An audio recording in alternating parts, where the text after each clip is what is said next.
What I want to talk about today are both the direct effects of Diorhabda on Tamarix in some of the sites that we have here in Colorado, as well as some of the potential indirect effects that we have on the community around there. And this is a group effort by myself and a couple of graduate students and my research associate. So here's a picture of the Dinosaur National Monument just below the confluence of the Green and the Yamhill rivers. And much of the data that I'm going to present today is collected in Dinosaur, but I'm also referencing a few other sites in Colorado. So one of the first questions you may have is, why would we manage Tamarix? So I'd just like to make sure that people are on the, or know my perspective on that, in that the Tamarix is really poor habitat quality. So Tamarix dominated sites. We have monocultures. You see lower bird diversity, lower animal diversity than we have mixed stands of Salix, Populus, Tamarix.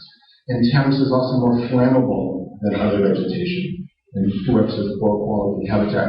For Dinosaur National Monument, really the big issue is that it channelizes rivers. And this makes for very poor habitat for several endangered fish species. So, for example, one of the few remaining breeding sites for the bonytail is just up from here. And as Tamarix encroaches on the river, channelizes that, it makes much poorer habitat for fish. So what I want to go into today is give you a little bit of background here, talk about establishment and spread of the beetle, its direct effects on Tamarix, and then talk about impact on non-target vegetation at these sites, impact on the arthropod community, and then give you some conclusions and ideas for future moves. So many of you already know this, Diorhabda carinulata. The Tamarix leaf beetle was native to China. It was introduced into the US in 2000, and after about 15 years of study and testing. So the implementation releases that we're talking about happened in Colorado in around 2005. Here are, thank you for Palisade and SETI for this map. Here are sites of current established populations of Diorhabda, and those sites I'm talking about are Dinosaur, where I'm moving to Dinosaur National Monument, Horsebeef Canyon, just down the road from here, Adams County site out near Bonnie Reservoir, near the Kansas border, and a few releases down in Pueblo. So these are where we've been doing monitoring pretty much since 2005 or 2006, and where the data I'm talking about comes from. So as part of the initial permit conditions, participants were required to collect environmental data for at least 5 years after release. And 4 of these initial official release sites were in Colorado. And this protocol is designed to document both positive and negative impacts that Diorhabda might have on Tamarix and the surrounding plant community. We added arthropods to this because we're interested and thought it was something that needed to be done. So what we've done is we take regular measurements every few weeks throughout the growing season, and then detailed measurements of tree health once per year. So here's the site, Dinosaur National Monument. This is the Yamhill River coming in. This is the green, and right at the confluence we have a number of permanently marked trees, and these are trees that we take measurements of beetle densities and tree health, and where we do measure understory plant community throughout time. So Diorhabda, many of you know this, established at the 2 western Colorado sites fairly rapidly. So the scale, this is 1.6 kilometers, and we are initial release down here.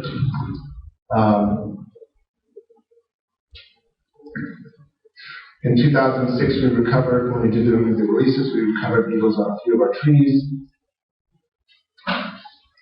By 2007, it spread quite extensively.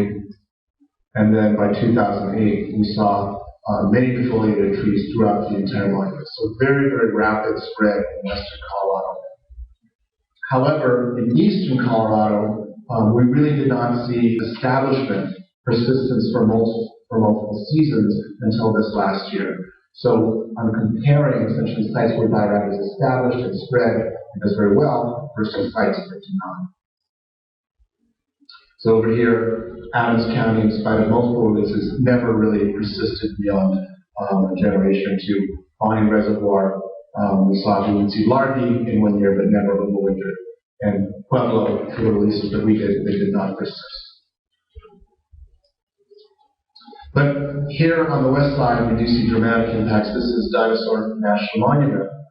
And this is one of the monitoring trees, marked trees in 2006, nice healthy Tamarix, and this is the tree in 2010 with graduates to show scale.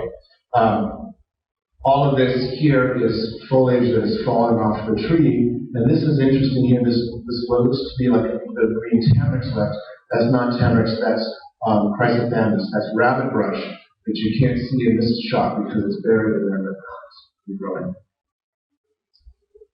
Another view of this tree here, 2006 versus 2010, extensive defoliation.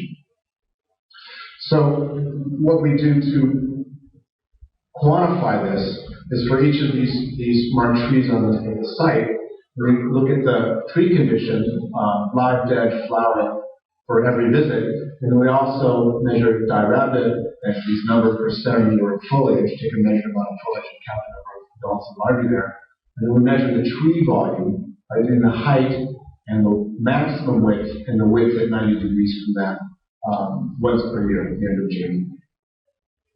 And this is what you see for Dinosaur National Monument. The results for horse beef, where Diorhabda is established as well, are very similar.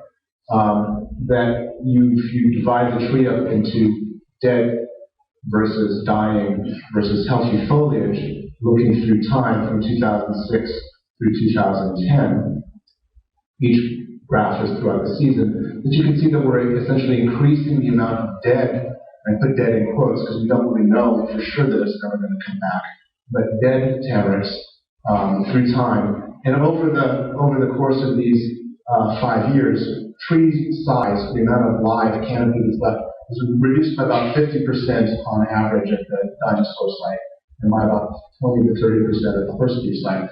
Sites in western Colorado where Diorhabda is established essentially look like this every year, where you get yellowing and senescent foliage every year, maybe some osseous damage or something like that, but no big dieback. And this down here is patterns of Diorhabda. This is sort of typical of dinosaur and horse beef, and talking to other researchers, typical of a number of places where you have a boom year, and then a bust year, and then a boom year. Unfortunately, we weren't able to get out in 2011 and continue this, but I think this is probably sort of a bust year in 2011 as well. This is an interesting graph, and this is for that dinosaur site where I'm looking at the average number of Diorhabda per centimeter of foliage over that 5-year period, and then the change in the amount of green canopy on the y-axis from start to finish. So as you up here, looks like I took out my numbers. This means there's no change in the amount of green foliage, no impact of Diorhabda, whereas out here we're down to 10% of the initial size. So what you can see is the more Diorhabda you have, the bigger impact you have on that tree. So that's an important thing to take from this. The other thing is that there's substantial variation in the amount of Diorhabda out there, and this is consistent. Some trees, year after year, get hammered by Diorhabda, and some trees never really do. And basically, if you look at that pattern, the isolated, healthy trees get more Diorhabda than the sort of dense thickets of Tamarix. So I don't know, Dan, maybe you can comment whether you see the same thing. But this is interesting. Essentially, what these trees that are the most impacted were the largest and healthiest Tamarix initially. And these were the sort of scrawny, dense thickets. So it's sort of reversing that pattern. Okay, so Diorhabda exploded at 2 of the 6 release sites. The other 4 in the eastern Colorado we didn't see very much. We get persistence for a short time, but does not overwinter. We don't really know what's going on. This year was very different down in Pueblo, so maybe it just takes more time. And then, like I said, where it did establish 50% reduction and 20 to 30% reduction. Where we don't have it, the trees are now getting bigger. Okay, so what happens to the understory vegetation? Here is one of these defoliated trees and one of our monitoring plots there where we're measuring percent cover by species through time. And one of the things we were worried about is that Diorhabda leaf litter contains more nitrogen and phosphorus than regular senescent foliage. Basically, the girdle, the stem, and the plants are losing nitrogen, nutrition, much more than they would just as they died down in the year. This harms tamarix, but it probably is adding nitrogen and phosphorus to the soil. You also get a smaller, thinner canopy, perhaps less water use. So we would expect more faster growing weed species potentially coming in under tamarix. So far we don't really see that. If you look at sites where we have Diorhabda up here versus sites where we don't have Diorhabda, and the total amount of vegetation cover, we see maybe a slight trend where this is where the big defoliation started to happen. Maybe a slight trend to more foliage, but certainly no difference between where you have Diorhabda versus not Diorhabda, other than here in western Colorado there's more vegetation. This represents a change in community structure at one of the sites at Dinosaur, and all the sites are behaving in a relatively, or Dinosaur horse creatures behaving in a relatively similar way. These are the individual plant species. I know that that's much too small for you to read, and I don't want you to read that. What I want you to notice is that there's a lot of plant species that we're working with out there, but only a few major players. The ones that change, though, are out here, cropland, so Russian knapweed increased through time where Diorhabda was present. Bromus, or cheatgrass, decreases. A couple of native forbs increase. And then we have native grasses where we're actually seeing just a switch between species, native perennial grasses. So, and this was consistent between the sites where we had Diorhabda, that basically Russian knapweed or Canada thistle, maybe an ecologically similar species, increase, cheatgrass decreases, and switch between forbs and grasses and so forth. So no real major change, certainly not a change to more weedy species, we're just essentially switching one weed for another. And that's just what this says. Shifting species dominus, acrophyllum insertion replacing bromus, but no, in the converse is true of the other sites, but no major changes. This is just to point out that these are very dynamic systems. So this is our study site in 2011, and we had the third highest flood on record on the River.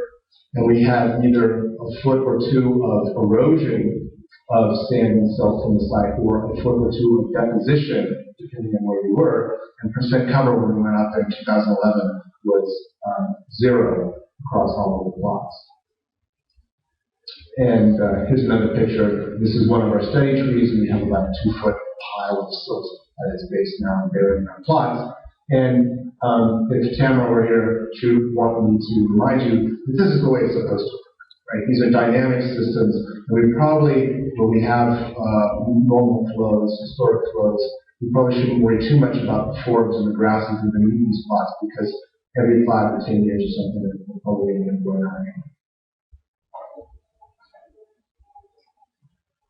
So what about arthropod diversity? So looking at our study tree, we measured the abundance and the diversity of arthropods on these trees every 2 weeks throughout the season. And how we did that is we used a beak sample technique. We take a Tupperware container that takes a measured amount of foliage, clamp it over the tamarix, whack on it until all the arthropods fall off, put those in a vial, take them back to the lab, and it takes us about a year for our 8 samples we do per year, to then identify all of those insects to species and to morpho species. A lot of ID work. We did this both for tamarix and is to compare also on Salix and Populus. I'm only going to talk about Salix today because just to save time. But one thing to point out is that we have this two introduced species that are common on Tamarix. One is Diorhabda, which we intentionally introduced. And this is now exploding at the sites over on this side of the divide. And then Opsius, which is another exotic insect, but this is unintentionally introduced. We don't know exactly whether it appeared here, but somehow made it here on nursery stock or something. It's now common throughout the range. So we want to know what is the impact of the large numbers of these introduced species on the remaining arthropod community. And our expectation is that biocontrol will increase predators and reduce other herbivores out there. So this is first looking at that community where I'm removing Diorhabda and Opsius just so we can see what's going on with everything else. And in the next slide, I'll show you what it looks like when you include those exotic arthropods in there.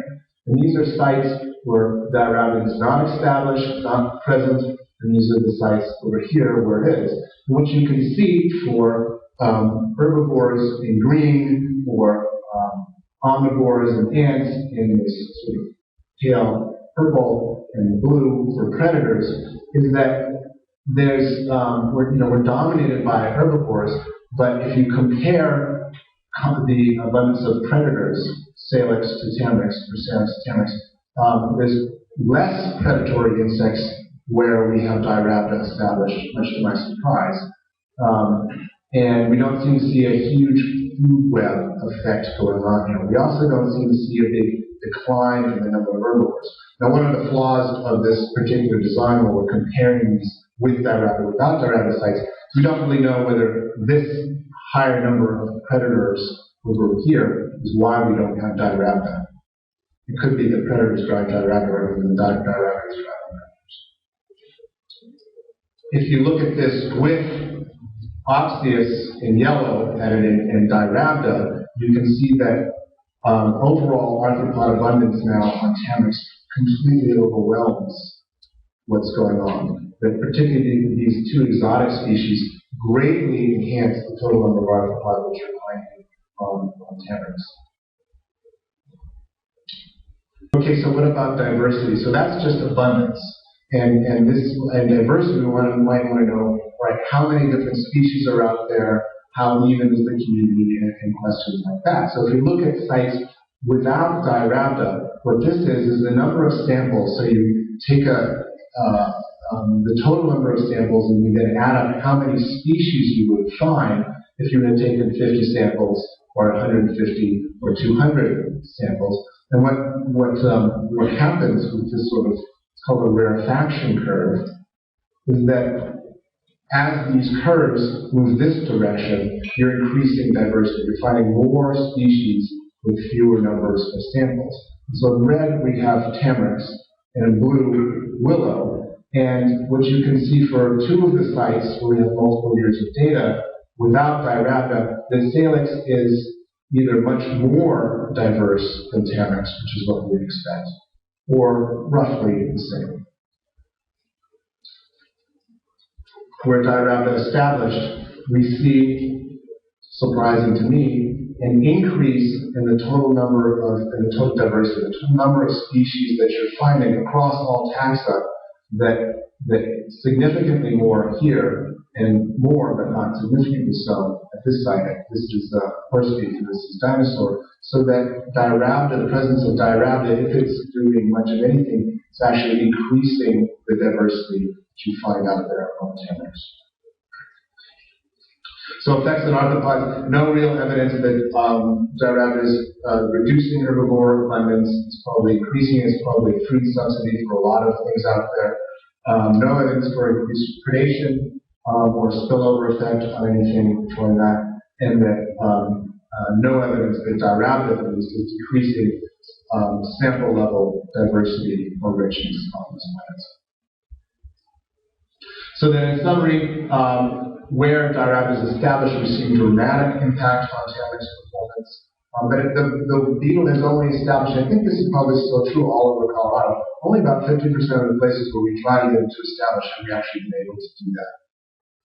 So far, there's no evidence for weed replacement, maybe a shift to, away from cheatgrass to Russian neckweed, but we don't see any huge regrowth of more nasty weeds. We call this the biological control treadmill, where you just replace one bad species for another. But we do see shifts in these communities, and they do appear fairly predictable. So we see a lot of cheatgrass growing underneath tamarix, and that's because cheatgrass grows early in the season before tamarix has leaves, so it's got a nice, higher water because tamarix can collect snow. It's not shading the cheatgrass, but it shades out other things. And when you defoliate tamarix, well, the things that do well in the sun will replace that cheatgrass. And then finally, Diorhabda and Opsius are extremely abundant in presence. They dwarf any of the other arthropod species out there in abundance, but we don't see any real evidence for more predators where we have Diorhabda. In fact, it's the opposite. Maybe the predator abundance is driving establishment of Diorhabda. So some difficulties with this one, lack of replication for questions that should be examined among sites. It's difficult to get to these sites. They're fairly remote, it takes a lot of time. You come in with enough different sites over a large enough area can be very hard. Does Diorhabda's establishment change by diversity? Does diversity alter establishment? We don't really know the answer to that, and I'm sure the biocontrol researchers will get together today to debate that question.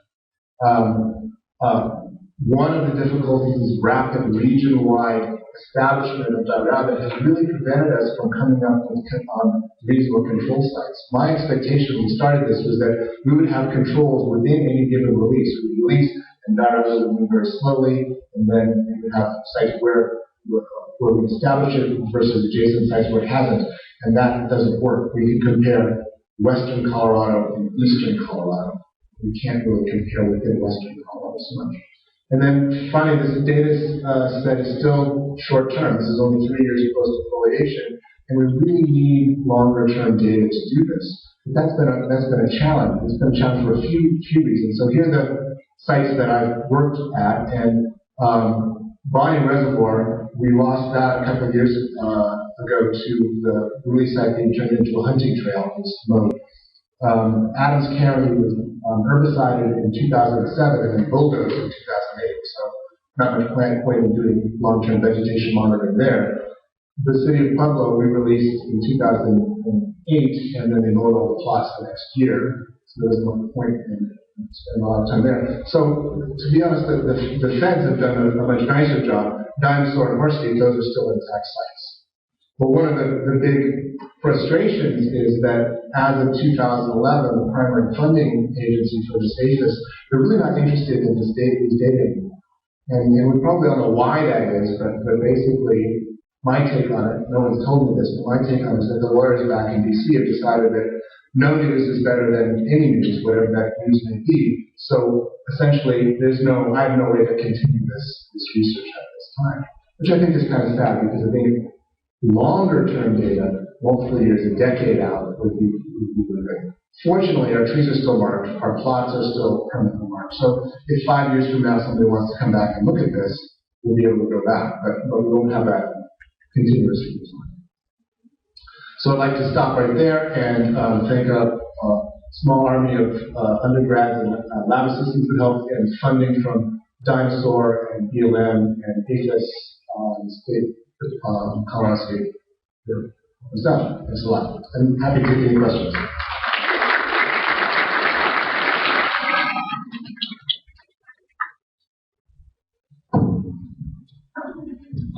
I'm wondering if explain some of the details associated with the figure that showed the arthropod abundance on different species, and even with the Opsius and Diorhabda removed, it seemed like there was much greater abundance on Tamarix, and especially that one, especially at the Diorhabda sites, but even between Tamarix and Populus on the no Diorhabda site, I'm just wondering what all those other herbivores are. There's all a lot of things. But diversity is definitely lower on Salix. But the abundance is greater. And I think what we're picking up is basically a lot of things that are just flying through the riparian corridor. Right. So we're not, most of the things that we have are not feeding our Tamarix. We know that. Some of these other species, we know they're specialists. They can't be, they're just main. And what I think drives this pattern is that Tamarix is the most abundant species out there. And so just by an area effect, we're finding overall more things on it. I think that's what's going on. This is surprising to me. I didn't expect to see Tamarix to have this much on it. But